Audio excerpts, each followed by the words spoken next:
इस बार मैं डॉन के अंदाज में दिखाई दे रहा हूँ। बम्बैया डॉन, माफिया, अंडरवर्ल्ड का एक उभरता सितारा।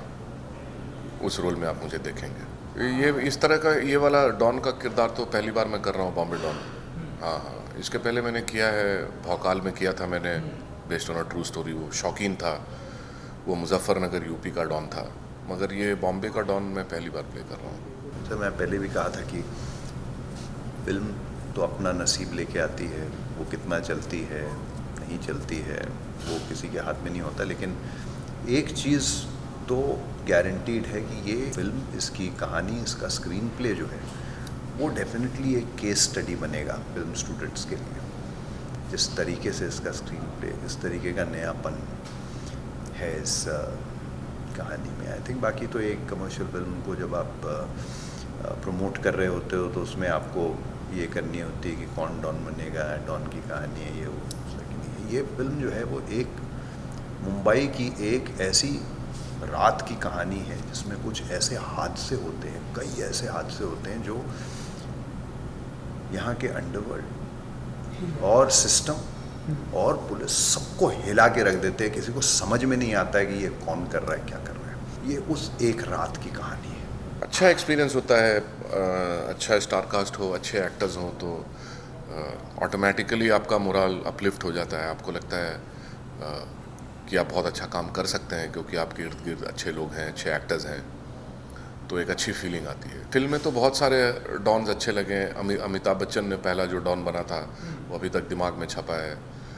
उनसे बेहतर तो किसी ने किया ही नहीं डॉन। अजय देवगन ने कंपनी में जो रोल प्ले किया था वो भी बहुत ही बेहतरीन, बहुत कमाल का किरदार था उनका, और कमाल का उनका परफॉर्मेंस भी था। तो ऐसे दो चार डॉन के किरदार मुझे याद हैं।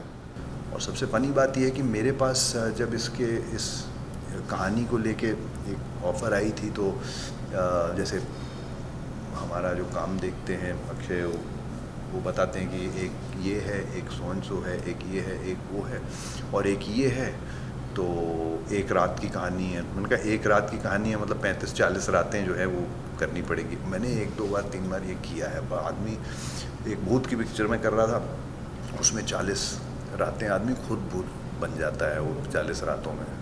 पूरा सिस्टम, नेचुरल सिस्टम ही हिल जाता है आपका। तो मैंने कहा यार ये तो मैं नहीं करता हूँ अब नाइट शूटिंग। 1-2 रात किसी फिल्म में निकलती है, ठीक है, बट 40 रातों वाली फिल्में तो मैं ना बोल देता हूँ यार, नहीं हो पाता है। फिर बात वहीं ख़त्म हो गई। और स्क्रिप्ट्स पढ़ने का शौक़ है मुझे, तो मेरे पास सारी स्क्रिप्ट्स जितनी भी होती हैं सब आ जाती हैं। वो उनको मैंने बोला हुआ है कि यार स्क्रिप्ट्स मेरे पास सारी भेज दिया करो, मैं सारी पढ़ूँगा, मुझे पढ़ने का शौक़ है। तो एक रात को, शाम को एक्चुअली, मैं उस रात को पढ़ने के लिए मैं एक स्क्रिप्ट जो है वो निकाला। उसमें मैंने देखा कि ये हिंदी में एक स्क्रिप्ट पढ़ी हुई है, काफ़ी डिटेल्ड टाइप की लग रही थी। मैं कहा आज इसको पढ़ते हैं, और पढ़ना शुरू किया। 1-1.5 पेज, सेकंड पेज के ऊपर मैं जुड़ गया था कहानी के साथ। और उसके बाद मैंने बीच में एक ब्रेक भी नहीं लिया, पूरी स्क्रिप्ट जो है एक बार में पढ़ी। और इमीडिएटली मैंने अपने मैनेजर को फ़ोन किया और मैंने कहा यार ये कौन सी है, इसका प्रोड्यूसर कौन है? तो बोलता है ये तो वो वाली लग रही है जो जिसको हमने ना बोल दी थी, 35-40 रात वाली। तो मैंने कहा यार इनको फ़ोन करो, उनसे पूछो अगर इन्होंने किसी और को कास्ट नहीं को। टाइम बीत गया था काफ़ी बीच में, नहीं किया है तो फिर करो। और अगर इन्होंने किसी और को भी कास्ट कर लिया उस रोल में तो इनको ये बोल दो कि कोई और किरदार छोटा मोटा हो मैं करूँगा, और मैं मतलब I want to be a part of this film.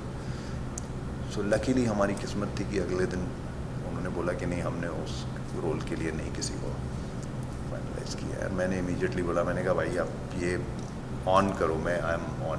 आपको जैसा जितने भी नाइट्स चाहिए ले लो, but we will do this film because I wanted to be a part of this film.